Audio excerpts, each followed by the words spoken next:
हम लोगों ने ये समझना है, ये जो लिखा है ना, इसको समझने के लिए एक चीज और होती है।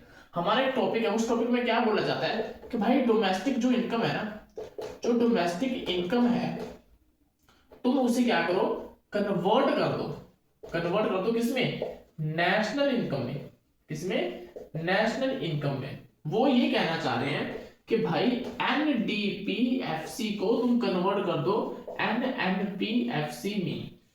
कौन सी चीज इन दोनों में जो सिमिलर नहीं है? एन सिमिलर है, एन सिमिलर है, पी सिमिलर है, पी सिमिलर है, F C F C F C F C. लेकिन यहाँ पर डोमेस्टिक है, यहाँ पर नेशनल है। तो डोमेस्टिक से जब नेशनल में जाएंगे तो क्या चाहिए क्या नहीं चाहिए उसकी बात करेंगे। तो अगर हम इसे समझ लेंगे तो इसे भी समझ लेंगे, बात होगी। अब मान लेते हैं कि भाई एक इंडिया है, ठीक है। इंडिया के अंदर चाहे कोई रेजिडेंट हो चाहे कोई नॉन रेजिडेंट हो, अगर वो कोई भी फैक्टर इनकम अर्न कर रहा है और उसके टोटल को हम कहेंगे डोमेस्टिक इनकम, ठीक है। तो डोमेस्टिक इनकम समझ गए, हमारे देश के अंदर जो भी इनकम होती है उसे हम कहते हैं डोमेस्टिक इनकम, ठीक है। अब हम लोगों ने एक वर्ड सुना था, दैट था नॉर्मल रेजिडेंट, ठीक है। तो नेशनल इनकम में वही इनकम आती है जो नॉर्मल रेजिडेंट कमाते हैं, ठीक है। ठीक है, ये समझ लिया। अब कोई इंसान है, मान लो कनाडा में है, ठीक है।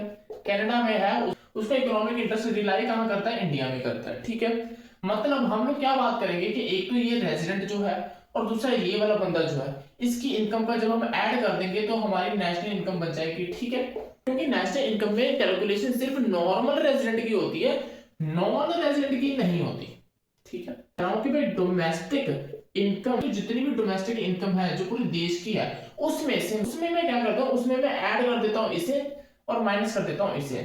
ऐड कर देता हूँ मैं एक्स वाली इनकम और माइनस कर देता हूँ मैं नॉन रेजिडेंट की इनकम। क्या मैंने कुछ गलत बोला? नहीं गलत बोला ना। अब समझो, इसको हम इनकी फॉर्म में लिखते हैं। देखो, इसकी इनकम, कोई बाहर वाला बंदा हमारे देश में इनकम दे रहा है तो उसे हम क्या कहते हैं? उसे हम कहेंगे फैक्टर इनकम फ्रॉम अब्रोड, ठीक है। और जो हमारे नॉन रेजिडेंट द्वारा कमाई गई इनकम है, उसने भी तो फैक्टर इनकम ही कमाई है। बस फर्क क्या है, उसकी इनकम हमारे देश में कैलकुलेट नहीं होगी, वो उसके देश में कैलकुलेट होगी। तो वो होती है फैक्टर इनकम टू अब्रोड, ठीक है। उसे हम क्या कहेंगे? Factor income to abroad. बात खत्म हो गई है। अब जब इनका कोई सोल्यूशन निकलेगा तो वो क्या होता है? वो होगा net factor income from abroad. वो क्या होगा? Net factor income from abroad. तो जब हम डोमेस्टिक इनकम में net factor income from abroad को ऐड करते हैं तो हमारी बन जाती है नेशनल इनकम।